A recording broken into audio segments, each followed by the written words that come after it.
Evangelio de San Marcos, capítulo 9, verso 14 en adelante. Yo el viernes fui a la doctora de la diabetes. Sí. Hoy me olvido que tengo que pintarme, me olvido la paratita. Ahora espero que me vayan por Y seguramente va a estar, porque el aparatito ese va a aparecer. Marcos 9, 14.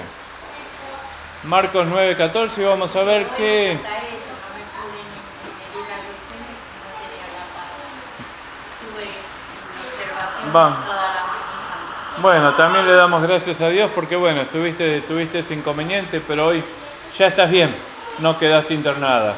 Así que bueno, eso también es una gratitud para darle al Señor, porque si bien te descompusiste, no quedaste internada. Así que eso es una victoria muy grande que Dios te ha dado. Así que bueno, vamos a ver qué es lo que Dios nos quiere decir esta tarde. Y lo voy a leer en el nombre del Padre, del Hijo y del Espíritu Santo. Son unos cuantos versículos, así que no se pierda, presta atención porque sé que hay algo importante acá. Dice el verso 14, cuando llegó a donde estaban los discípulos, vio una gran multitud alrededor de ellos y escribas que disputaban con ellos. Y enseguida toda la gente, viéndole, se asombró y corriendo a él le saludaron. Él les preguntó, ¿qué disputáis con ellos? Y respondiendo uno de la multitud, dijo, Maestro, traje a ti mi hijo, que tiene un espíritu mudo, el cual donde quiera que le toma, le sacude y echa espumarajos y cruje los dientes, y se va secando. Y dije a tus discípulos que los echasen fuera, y no pudieron. Y respondiendo él les dijo, oh generación incrédula, ¿hasta cuándo he de estar con vosotros? ¿Hasta cuándo os he de soportar? Traédmelo. Y se lo trajeron, y cuando el espíritu vio a Jesús, sacudió con violencia al muchacho, quien cayendo en tierra se revolcaba echando espumarajos. Me está fallando la vista ya. Y Jesús preguntó al Padre, ¿cuánto tiempo hace que le sucede esto? Y él dijo, desde niño. Y muchas veces le echa en el fuego y en el agua para matarle. Pero si puedes hacer algo, ten misericordia de nosotros y ayúdanos. Jesús le dijo, si puedes creer, al que cree todo le es posible. E inmediatamente el padre del muchacho clamó y dijo, creo, ayuda mi incredulidad. Y cuando Jesús vio que la multitud se agolpaba, reprendió al espíritu inmundo diciéndole, espíritu mudo y sordo, yo te mando, sal de él y no entres más en él. Entonces el espíritu, clamando y sacudiéndole con violencia, salió y él quedó como muerto, de modo que muchos decían, está muerto. Pero Jesús, tomándole de la mano, le enderezó y se levantó.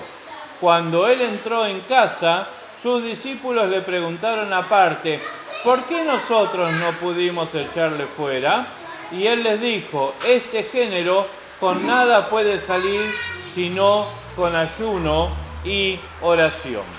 Fíjese, hay muchas cosas para distinguir acá en esta palabra, pero vamos a hacer un pequeño recuento, porque dice, cuando llegó a donde estaban. Si usted lee el capítulo 9, habla de la transfiguración de Jesús cuando llevó a sus tres más cercanos, a Pedro, a Jacobo y a Juan.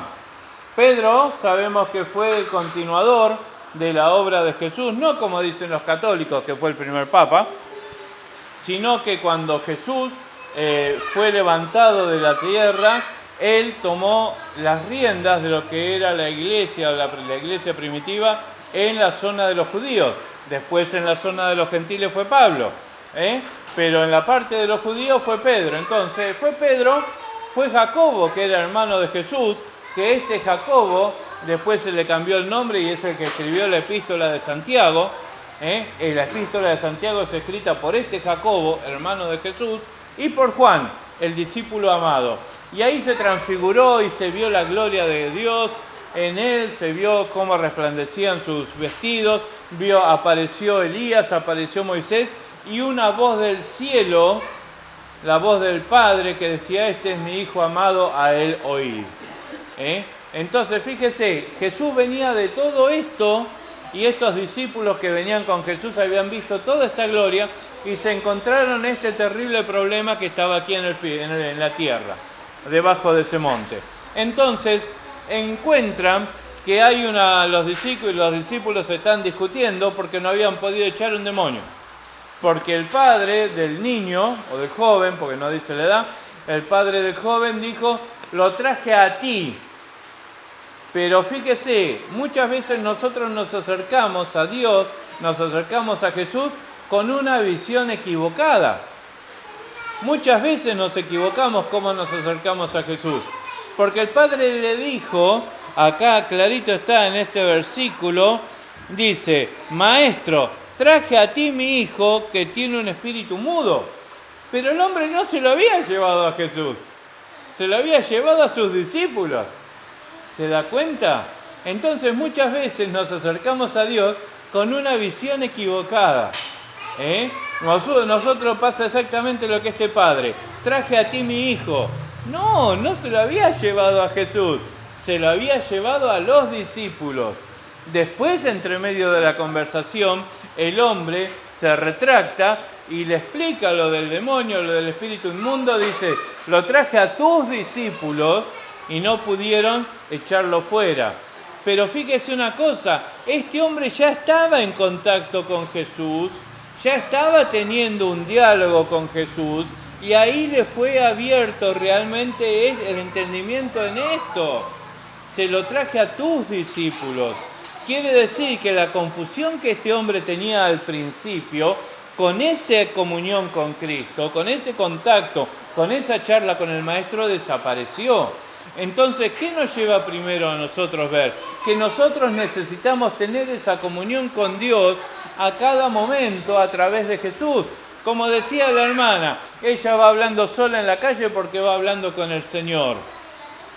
Nosotros tenemos que acostumbrarnos a tener ese contacto íntimo con el Señor, porque así nuestros ojos van a ser abiertos y nuestro entendimiento va a ser abierto y vamos a poder entender y comprender el porqué de todas las situaciones, el por qué está pasando esto, y vamos a poder orar con poder y con autoridad y con sabiduría para recibir el socorro del Señor. Así que sería una buena idea presentarnos delante de Dios y decirle: Señor, si yo estoy entendiendo algo mal, si yo estoy entendiendo algo o tengo un mal concepto formado, te ruego que me enseñes, te ruego que me hagas entender la realidad para yo no estar equivocado y para poder ser libre de toda confusión. ¿Se entiende lo que digo? Porque el hombre dijo: lo traje a ti. Y no lo había llevado a Jesús, se lo había llevado a los discípulos. Pero en ese contacto con Jesús recapacitó y empezó a ver bien las cosas. Pero fíjese, esa es una cuestión. Y agarra y dice, bueno, le explica todo lo que pasa y todo lo demás. Y acá dice el Padre en el versículo 22, dice: y muchas veces le echan el fuego y en el agua para matarle, pero si puedes hacer algo, ten misericordia de nosotros y ayúdanos. Eso es el pedido del Padre que le hizo a Jesús. Si puedes hacer algo, tené piedad y ayúdanos. Esa es la forma que nosotros nos tenemos que acercar a Jesús. ¿Se da cuenta? Esa es la forma en que nosotros nos tenemos que acercar a Dios, en el nombre de Jesús. Porque muchas veces nosotros malinterpretamos las cosas, y como todas las cosas nos dieron autoridad, nos dieron el poder, y nos ponemos y empezamos a declarar, a reclamar a Dios y empezar a decir: Dios, hace esto, hace aquello. Nosotros no podemos mandar a Dios, No podemos mandar a Jesús y no podemos mandar al Espíritu Santo. Yo escuché oraciones que decían, oraciones, por ejemplo, Espíritu Santo, te ordeno que vayas y sanes a tal persona. Y no podemos hacer eso. No lo podemos hacer porque nosotros somos polvo. Y estamos hablando con Dios. Estamos hablando con el Padre, con el Hijo, con el Espíritu Santo. Tenemos que tener una reverencia, tenemos que tener un sometimiento a su voluntad. Nosotros no somos nada ni nadie para mandar a Dios, para mandar al Espíritu Santo. El que por ahí te enseña eso, te está enseñando mal, porque no es así. No es así. ¿Quién le va a dar órdenes a Dios? ¿Quién puede darle órdenes al Espíritu Santo? ¿Quién le puede dar órdenes al Maestro? Nadie, porque ellos saben lo que tienen que hacer. Y nosotros nos tenemos que acercar a ellos confiadamente al trono de gracia, como dice en Hebreos, y pedir piedad y misericordia. Señor, no puedo más. Señor, esta situación me vence. Señor, esta situación me enferma. Señor, ya no puedo seguir peleando esta guerra. Ayúdame, Dios. Así como dijeron los discípulos, así como dijo Pedro, cuando se estaba ahogando después de salir de la balsa que estuvo caminando sobre el agua, sálvame porque perezco. Así tenemos que acercarnos al Maestro y pedirle piedad y misericordia, porque Él murió por nosotros en la cruz del Calvario. Así que, ¿cómo no nos va a tener misericordia? ¿Cómo no nos va a tener piedad? Pero nos tenemos que acercar confiadamente y en humildad. Si nuestros hijos nos agarran y nos empiezan a sacudir, quiero esto, quiero esto, quiero esto, quiero esto, ¿se lo damos? No se lo damos, no se lo damos. Si no, lo miramos y le decimos, ¿qué te pasa? Pará, ¿cómo me vas a tratar así? Y si nosotros que somos humanos hacemos eso con nuestros hijos, ¿qué piensa que va a hacer Dios? ¿Qué piensa que va a hacer Dios con nosotros que somos sus hijos? ¿Se da cuenta? Y muchas veces las oraciones no son respondidas porque nos presentamos mal y porque estamos pidiendo mal delante del Señor. Así que fíjese qué tremendo. Y acá Jesús... Sí. Hace poco escuché un ministro muy importante de alabanza que decía, le estaba pidiendo algo a Dios fuerte y dijo que no aceptaba un no por respuesta. Exactamente, sí. En una oración por un hermano enfermo, una persona muy importante en el mundo cristiano, hizo una oración y dijo, oraba pidiendo la salud de esta persona y oró y dijo, y no aceptamos un no por respuesta. Le estaba orando a Dios y le estaba diciendo a Dios que ella no aceptaba un no por respuesta a la oración. Entonces, pongamos las cosas en su carril correcto, y nosotros, ¿cómo nosotros nos tenemos que cuidar? Porque muchas veces, por las emociones, muchas veces por los sentimientos encontrados, por ahí podemos orar de una manera, pero no es la correcta. No es la correcta. ¿Se da cuenta? Entonces nosotros tenemos que acercarnos confiadamente al trono de la gracia, pero con humildad y con mansedumbre, y siempre diciendo, hágase tu voluntad. Como nos enseñó Jesús. Hágase tu voluntad, así en el cielo como en la tierra. Que después los católicos lo agarraron como un rezo del famoso Padre Nuestro, que lo repiten como loros, pero no entienden todo lo que significa. ¿Se dan cuenta? Entonces, tenemos que tener en cuenta muy en claro eso. Y ahora fíjese lo que le dice. Jesús le dijo, si puedes creer, al que cree todo le es posible. Esta es otra muletilla nuestra de los cristianos, ¿no? Entonces, como yo creo, todo me es posible, y yo creo que mañana yo voy a ser rico, yo creo que mañana voy a tener una 4x4, yo creo que este que se está muriendo va a ser sanado, porque yo lo creo. Y no es únicamente el tema creer, porque hay muchos que declaran, hay todo un movimiento que se llama de la palabra positiva, que dicen que porque yo lo digo va a suceder. Y no es así muchas veces.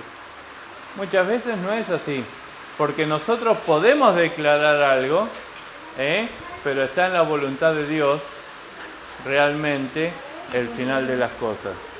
Ustedes, vos te acordarás, Joana, que yo sentí declarar muchas veces sano al papá de Cecilia, y todo, un aspaviente, un montón de cosas, sin embargo el papá de Cecilia partió con el Señor. Así que el declararlo sano no sirvió de nada. Entonces tengamos cuidado con eso. Y no es solamente creer, no es solamente creer. Mire lo que dice Santiago, Jacobo, que estaba con Jesús. Santiago 2:19 dice, no lo busques, Graciela. Tú que crees que Dios es uno, bien haces. También los demonios creen y tiemblan. También los demonios creen y tiemblan. Yo una vuelta en una predicación pregunté quién era el primer creyente, el creyente más grande que existía. Y nadie me supo contestar. Y cuando yo dije que era Satanás, se quisieron morir. Pero Satanás es el primer creyente. Porque Satanás estaba al lado de Jesús. Satanás estaba en el reino. Satanás estaba cuando estaba Jesús en su gloria. Y él cree, pero no obedece. Y Satanás no es salvo. ¿Se da cuenta? Entonces, hay que tener muchísimo cuidado con eso. Porque no basta solo con creer, sino que tenemos que obedecer. Sino que tenemos que buscar la voluntad del Padre para nuestras vidas. ¿Se da cuenta? No es únicamente creer. Porque los diablos creen. Satanás es el mejor creyente. No voy a decir cristiano, es el mejor creyente. ¿Pero es salvo? ¿No? Entonces nosotros tenemos que tomar siempre en cuenta eso. Tenemos que luchar por nuestra salvación. Hoy me escribía una hermana al final es una hermana que estuvimos como 4 años mandándonos mensajes, por WhatsApp, primero por internet, después por WhatsApp, que casi se murió hoy. Iban en una camioneta y los atropellaron, destruyeron la camioneta, un borracho, iban 2 personas borrachas ahí, chocaron la camioneta, la rompieron toda, y tal es así que tanto la policía como los bomberos pensaban que estaban todos muertos y salieron sin ningún rasguño. Y ella me decía, es la guarda de Dios que hubo sobre mi vida, Dios me tuvo misericordia. Y yo agarré y le puse, ¿y por qué crees que yo te decía que vos tenés que buscar a Dios en cada momento?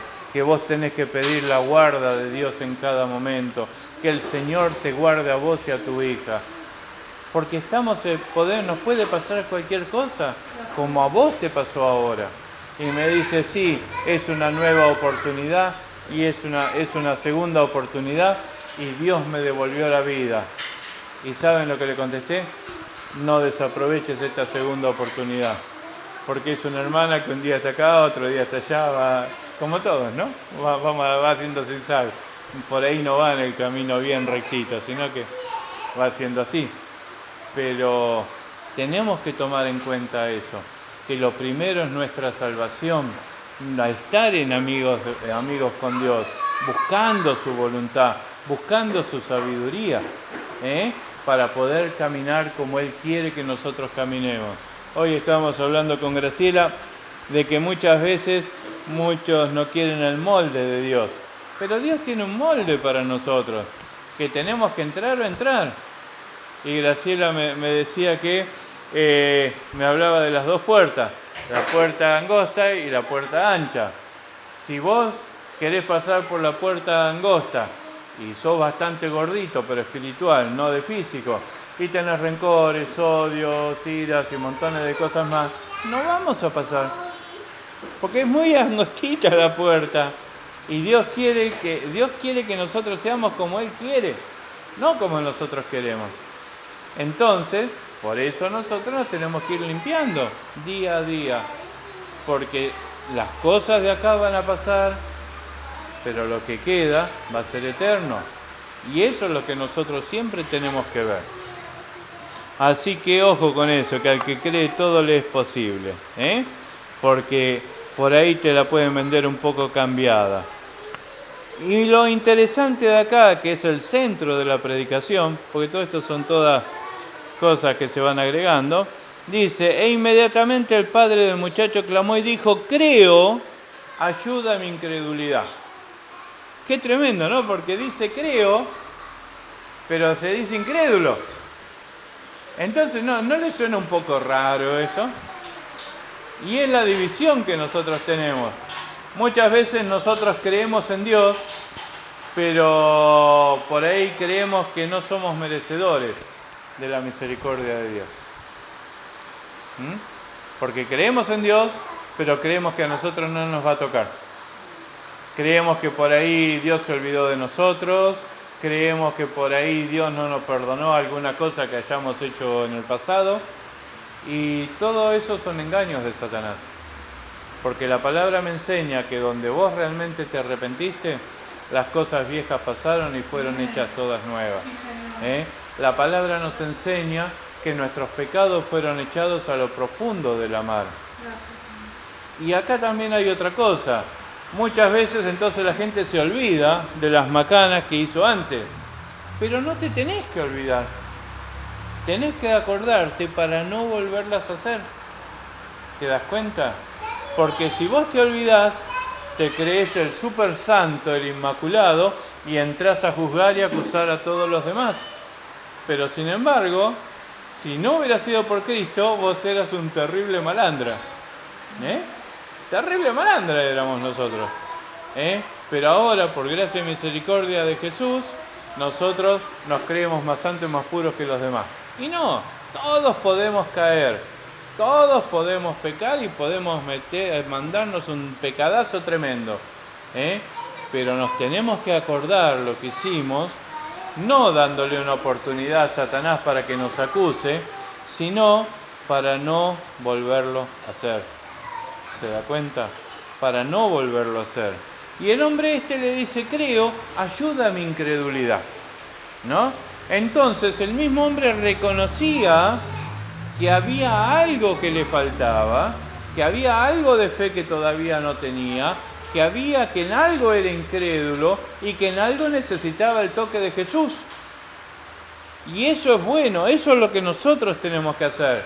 Pedir ese segundo toque del Señor para que nos saque toda la falta de fe, para que nos saque toda la incredulidad, pero no para creer que mañana vamos a tener la 4x4, sino, sí, porque yo escuché un pastor una vuelta, la 4x4 que tiene el vecino va a ser tuya, declaralo.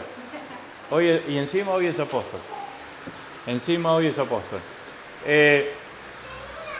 La verdadera fe es en que Dios nos va a socorrer de la situación en que nosotros estemos. Yo no te digo que por ahí Dios en algún momento por ahí, si te esforzás, si la luchás, si conseguís un buen trabajo, qué sé yo, pueda llegar a tener un vehículo. Yo no te digo que no, porque yo no lo sé, pero lo que yo sí sé a ciencia cierta es que si buscamos realmente la ayuda de Dios, Dios nos va a ayudar y Dios nos va a socorrer en todos nuestros problemas y en todas nuestras situaciones. Él no nos va a desamparar, pero hay un requisito: tenemos que ser fieles, tenemos que buscar de Dios, tenemos que ser humildes, y tenemos que estar siempre esperando la misericordia de Dios, porque Él es grande, bueno y misericordioso, y no encasillar, sino decirle: Señor, vos sabés el problema que yo tengo, necesito tu ayuda, Y bueno, te puede venir la ayuda de cualquier manera. ¿Te das cuenta? Si vos estás mal económicamente, qué sé yo, te pueden traer una bolsa de comida, puedes encontrar plata en el piso, te puede venir alguien y decir, mira, che, necesito a alguien para hacer esta changa, vení, te pago tanto. ¿Se dan cuenta? Pero entonces dejamos abierto todas las posibilidades, no encajonamos a Dios en una baldosa y decir, yo quiero esto. Yo necesito que tengas misericordia de mí. Esa es la verdadera oración. Y bueno, y después sigue toda la referencia de lo que pasa. Y después lo último que dice, maestro, le dicen los discípulos, ¿por qué no pudimos echar este demonio? Porque fíjense, cuando ya había pasado esto, Jesús ya le había dado poder y autoridad para echar fuera demonios.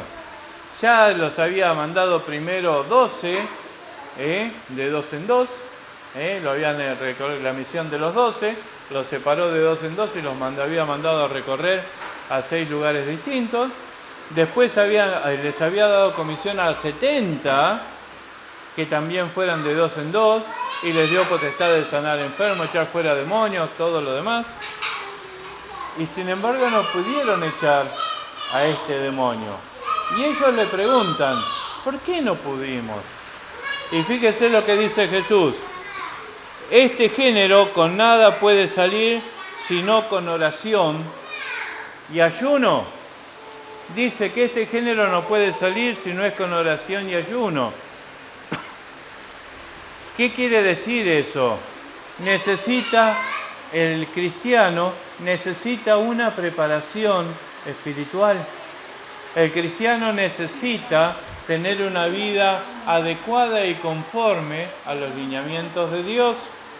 El cristiano necesita hacer una guerra muy especial por cada cosa que está luchando.